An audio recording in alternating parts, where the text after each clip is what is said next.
Friends, જય શ્રી કૃષ્ણ. તો આજે મમ્મી તમને એકદમ નવી અને યુનિક રીતે શાક બનાવતા શીખવાડશે. તો અહીંયા આપણે બટેકા અને મરચાંનું શાક બનાવવાના છીએ. તો તમે આ શાક ક્યારેય નહીં ખાધું હોય તો પહેલાં આપણે મસાલા બનાવી લઈએ. તો અહીંયા આપણે ખાવણી અને દસ્તો લેવાના છે. તેમાં 8 થી 10 નંગ જેટલા મીઠા લીમડાના પાન, અડધી ચમચી જેટલા આખા ધાણા, અડધી ચમચી જેટલું આખું જીરું અને અડધી ચમચી જેટલી વરિયાળી અને 1 નંગ ચક્રફૂલ, 3 થી 4 લવિંગ, 1 ઇંચ તજ, 4 થી 5 કાલા મરી. તો આ બધા જ મસાલા આપણે ખાવણીમાં ઉમેરી દેવાના છે અને તેમાં આપણે 20 થી 22 નંગ જેટલી લસણની કળી અને 2 ઇંચ જેટલા આદુના ટુકડા. તો આ બધું જ આપણે સારી રીતે ખાંડી લેવાનું છે. અને જો તમારે આ મિક્સરમાં ક્રશ કરવું હોય તો પણ કરી શકો છો. આ મસાલો આપણો ખંડાઈ અને તૈયાર થઈ ગયો છે. તો આ રીતે ખાંડીને આપણે મસાલો તૈયાર કરી લેવાનો છે. તો મસાલો આપણો તૈયાર થઈ ગયો છે. તો હવે આપણે અહીંયા આ રીતનું એક ચીલી કટર લેવાનું છે. તેમાં આપણે અડધો કપ શેકેલી શીંગના દાણા નાખવાના છે અને અડધા કપ જેટલા આપણે ગાંઠિયા ઉમેરવાના છે. તો આની જગ્યાએ તમે ફાફડી, ચવાણું કોઈ પણ વસ્તુ ઉમેરી શકો છો. તો આ ગાંઠિયા ઘરના બનાવેલા જ છે. તો ચીલી કટરમાં સિંગ અને ગાંઠિયાને સારી રીતે ક્રશ કરી લેવાના છે. તો તમે જોઈ શકો છો કે એકદમ સરસ પાવડર થઈ ગયો છે. અને આ રીતે તમે ગાંઠિયા અને શીંગને કાઢશો ને તો તમારો દાણેદાર પાવડર તૈયાર થઈ જશે. અને તમે મિક્સરમાં પીસો ને તો પણ ચાલુ બંધ કરીને જ પીસવાનું, જેથી આપણો પાવડર દરદરો રહે અને ફાઇન પાવડર ન થાય. અને અહીંયા આપણે 7 નંગ જેટલા ઘોલર મરચાં લીધા છે. તો મરચાંના આપણે ડીટીયા નથી કાઢવાના, ધોઈ અને કોરા કરીને લઈ લેવાના છે. અને મરચાંમાં આ રીતે વચ્ચે લાંબી કટ લગાવીને તેમાંથી નસો અને બિયા કાઢી લેવાના છે. અને આ રીતે મરચું લ્યો ને તેને આ રીતે જ કટ લગાવો એટલે એકદમ પરફેક્ટ થશે, જેનાથી બિયા અને નસો કાઢવામાં આસાની રહેશે. તો આ રીતે આપણે બધા જ મરચાંમાંથી બિયા અને નસો કાઢી લેવાના છે. તો આપણે અહીંયા મરચાં તૈયાર થઈ ગયા છે. અહીંયા આપણે બાઉલ લેવાનું છે અને તેમાં આપણે 2 ચમચી જેટલું દહીં નાખવાનું છે અને 2 ચમચી જેટલી દૂધની મલાઈ નાખવાની છે. તો દહીં અને મલાઈ બંનેને સારી રીતે મિક્સ કરી લેવાનું છે. અહીંયા દહીં અને મલાઈ થોડા થીક હતા એટલે મિશ્રણ આપણું થીક થયું છે. પણ તમે જે દહીં લ્યો અને મલાઈ લ્યો તે પતલી કન્સિસ્ટન્સીમાં હશે ને તો મિશ્રણ ઢીલું જ બનશે અને તેમાં કોઈ જ પ્રોબ્લેમ નથી. તો જે કન્સિસ્ટન્સીમાં થાય તે રીતે તમે બનાવી શકો છો. તો હવે આપણે જે ગાંઠિયા અને શીંગનો ભૂક્કો તૈયાર કર્યો છે ને તેને ડીશમાં ઉમેરી દેવાનો છે. અને તેમાં આપણે અડધી ચમચી કરતાં થોડી ઓછી હળદર, ચમચી લાલ મરચું પાવડર, ધાણા જીરું, ચમચીના ચોથા ભાગ કરતાં થોડો ઓછો ગરમ મસાલો, 2 ટેબલસ્પૂન જેટલા તલ, અડધી ચમચી જેટલું મીઠું અહીંયા આપણે મસાલા પૂરતું જ ઉમેરવાનું છે. 2 ચમચી વાતરેલો ગોળ. તો તમે આખો લેશો ને તો તેને વધારે મસાળવો પડશે એટલે તમે વાતરીને જ લેજો. અને અડધા કપ જેટલા લીલા ધાણા, અડધા લીંબુનો રસ. તો ઓછો રસ હોય તો 1 લીંબુ નીચોવું, પણ આમાં વધારે રસ છે એટલે અડધું જ નીચવીએ છીએ. અને જે આપણે મસાલો ખાંડીને રાખ્યો છે ને તેમાંથી 1 ચમચી જેટલો મસાલો આમાં ઉમેરવાનો છે. અને પછી 2 થી 3 મોટી ચમચી જેટલું તેલ નાખવાનું છે. અને મસાલાને પછી આપણે સારી રીતે મિક્સ કરી લેવાનો.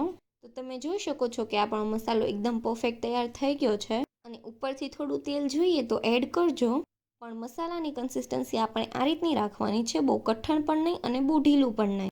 તો હવે આપણે જે મસાલો છે ને તેને મરચાંમાં આ રીતે ભરી લેવાનો. તો બહુ ઝાઝું દબાવીને નહીં ભરવાનું, મરચું પાછું બંધ થઈ જાય ને સારી રીતે એ રીતના ભરવાનું. તો તમે જોઈ શકો છો કે આપણા મરચાં બધા જ એકદમ સરસ ભરાઈ ગયા છે. મસાલો પણ આપણો અડધો બચ્યો છે ને અડધો ભરી દીધો છે. તો બધા જ મરચાં તમારે આ રીતે ભરી લેવાના. તો અહીંયા આપણે કડાઈમાં તેલ ગરમ કરવા મૂકી દીધું હતું. તો તેલ આપણું ગરમ થઈ ગયું છે. તો આપણે અહીંયા 2 નંગ મોટા બટેટા લઈ તેની ચિપ્સ બનાવી લીધી છે. તો હવે તેને આપણે તેલમાં ફ્રાય કરી લેવાની છે. અને તેને વચ્ચે વચ્ચે ફેરવતા જઈ અને સારી રીતે લાઇટ ગોલ્ડન કલરની થાય ને ત્યાં સુધી ફ્રાય કરી લેવાની. અને હાઈ ફ્લેમ પર જ તેને આપણે ફ્રાય કરવાની છે. તો તમે જોઈ શકો છો કે આપણી ચિપ્સનો એકદમ લાઇટ ગોલ્ડન કલર આવી ગયો છે. તો હવે તેને આપણે તેલમાંથી બહાર લઈ લેવાની. તો કડાઈમાં ઝાઝું તેલ છે ને તો થોડું તેલ આપણે કાઢી લેવાનું છે. અને શાક વઘારવા પૂરતું હોય ને એટલું જ રાખીશું. અને કડાઈમાં આપણે 4 મોટી ચમચી જેટલું તેલ રહેવા દીધું છે. તો તેલ આપણું ગરમ જ છે તો ગેસની ફ્લેમ આપણે સ્લો કરી દેવાની છે. અને તેમાં આપણે ચમચીના ચોથા ભાગ જેટલી રાઈ, અને બધી જ રાઈ ફૂટી જાય એટલે તેમાં 2 નંગ લાલ મરચાં અને તમાલપત્ર અને સાથે જ તે ચમચીના ચોથા ભાગ જેટલી હિંગ ઉમેરી દેવા અને બધું જ મિક્સ કરી લેવાનું. અને હવે જે આપણે મસાલો ખાંડીને તૈયાર રાખ્યો છે ને તેને ઉમેરી દેવાનો. અને હવે તેને આપણે સ્લો ફ્લેમ પર જ સાંતળવાનો છે, જેથી આપણો લસણ અને આદુનો કાચો ટેસ્ટ જતો રહે અને શાકમાં બહુ જ સરસ ફ્લેવર આવે. તો 1 જ મિનિટ જેવું તેને આપણે સ્લો ફ્લેમ પર સાંતળી લેવાનું છે. એક નંગ મોટો કાંદો લઈ તેની ગ્રેવી કરી લીધી છે.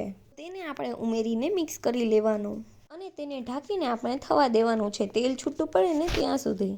તો તમે જોઈ શકો છો કે મસાલામાંથી તેલ છૂટું પડવા લાગ્યું છે અને હવે આપણે 2 નંગ મોટા ટમેટાની ગ્રેવી ઉમેરી દેવાની છે અને તેને પણ આપણે મિક્સ કરીને થવા દેવાનું છે. તો અહીંયા આપણે એક મોટી ચમચી જેટલું લાલ મરચું પાવડર ઉમેરવાનું છે. તો આની જગ્યાએ તમે કશ્મીરી લાલ મરચું પાવડર ઉમેરો તો પણ ચાલે. અને અમારા ઘરનું મરચું થોડું મોળું છે ને એટલે અમે આ જ યુઝ કરીએ છીએ. હવે તેમાંથી તેલ છૂટું પડે ને ત્યાં સુધી થવા દેવાનું છે અને વચ્ચે વચ્ચે તેને ચલાવતું રહેવાનું છે જેથી તે તળિયે ન બેસે. તો ટોટલ 15 મિનિટ જેવો સમય થઈ ગયો છે અને તમે જોઈ શકો છો કે કાંદા ટમેટાની ગ્રેવીમાંથી તેલ પણ સારી રીતે છૂટું પડી ગયું છે અને ગ્રેવીમાંથી તેલ છૂટું પડે ને ત્યાં સુધી થવા જ દેવાનું જેથી તેનો કાચો ટેસ્ટ ન રહે અને શાક આપણું એકદમ સરસ અને ટેસ્ટી બને. અને હવે તેમાં આપણે ગ્રેવી પૂરતું જ મીઠું ઉમેરવાનું છે. તો અહીંયા આપણે ચમચીના ચોથા ભાગ કરતાં થોડું ઓછું મીઠું ઉમેરીએ છીએ અને હવે જે આપણે મલાઈ અને દહીં મિક્સ કર્યા હતા ને તેને ઉમેરી દેવાનું. તો દહીં અને મલાઈને ફેટીને જ ઉમેરવું જેથી એકદમ સરસ મિક્સ થઈ જાય. તો બંને વસ્તુને આપણે સારી રીતે ગ્રેવીમાં મિક્સ કરી લેવાનું છે. તો હવે જે બાઉલમાં આપણે ટમેટાની ગ્રેવી લીધી હતી ને તે જ બાઉલમાં 1 બાઉલ પાણી ભરીને લીધું છે. તો 1.5 બાઉલ આપણે પાણી ઉમેરવાનું છે. તો પાણીને ગ્રેવીમાં મિક્સ કરી લેવાનું. તો અત્યારે શાકની આપણે એકદમ આ રીતની જ કન્સિસ્ટન્સી રાખવાની અને હવે પાણી ઉકળે ને ત્યાં સુધી તેને ઢાંકીને થવા દેવાનું છે અને ગેસની ફ્લેમ હવે ફાસ્ટ કરી દેવાની. તો અત્યાર સુધી આપણે મીડિયમ ફ્લેમ પર જ થવા દીધું હતું અને હવે આપણે ગેસની ફ્લેમ ફાસ્ટ કરી દેવાની. તો તમે જોઈ શકો છો કે પાણી આપણું એકદમ સરસ ઉકળી ગયું છે અને તેલ પણ થોડું થોડું ઉપર દેખાય છે. તો આ રીતનું આપણું પાણી ઉકળી જવું જોઈએ અને હવે ગેસની ફ્લેમ આપણે સ્લો કરી દેવાની અને પછી જે આપણે ભરેલા મરચાં રાખ્યા છે ને તેને આ રીતે મૂકી દેવાના અને પછી આપણે શાકને હલાવવાનું નથી. તો જેટલો મસાલો બચ્યો હતો ને તે મરચાં ઉપર નાખી દેવાનો અને પછી તેને ઢાંકી અને સ્લો ફ્લેમ પર થવા દેવાનું છે. તો જુઓ 5-1 મિનિટ જેવો સમય થઈ ગયો છે અને મરચાંનો કલર પણ આપણે થોડો ચેન્જ થઈ જશે. તો હવે મરચાંને આપણે ફેરવી લેવાના છે અને હવે જે આપણે બટેટાની ચિપ્સ ફ્રાય કરીને રાખી હતી ને તેને ઉમેરી દેવાની છે અને ફરીથી આપણે ઢાંકીને 5 થી 7 મિનિટ જેવું થવા દેવાનું છે અને વચ્ચે વચ્ચે ચલાવતું રહેવાનું. તો તમે જોઈ શકો છો 7-8 મિનિટ જેવો સમય થઈ ગયો છે. તો શાકમાંથી તેલ આપણું એકદમ સરસ છૂટું પડી ગયું છે અને ગ્રેવી પણ આપણે ઠીક થઈ ગઈ છે. તો આ રીતનું શાક થઈ જવું જોઈએ અને મરચાંનો કલર પણ આપણે એકદમ ચેન્જ થઈ ગયો છે. તો મરચાં આપણા એકદમ આ રીતે પરફેક્ટ બફાઈ જવા જોઈએ અને ઉપરથી આપણે થોડા એવા લીલા ધાણા ઉમેરી દેવાના છે. તો આ આપણું મરચાં બટેટાનું શાક તૈયાર થઈ ગયું છે. તો હવે આપણું શાક આપણે સર્વ બાઉલમાં લઈ લઈએ અને જો તમારી ઘરે કોઈ પણ ગેસ્ટ આવ્યા હોય તો પણ બનાવી શકો છો. તો આ શાક બાળકો અને મોટા બધાને જ ખૂબ જ ભાવશે અને ખાવામાં પણ એકદમ ટેસ્ટી બન્યું હતું.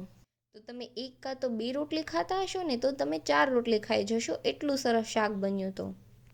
તો તમે જરૂરથી એકવાર આ બટેટા મરચાંનું શાક ઘરે ટ્રાય કરજો અને પછી અમને કોમેન્ટમાં જણાવજો કે તમને શાકની રેસીપી કેવી લાગી.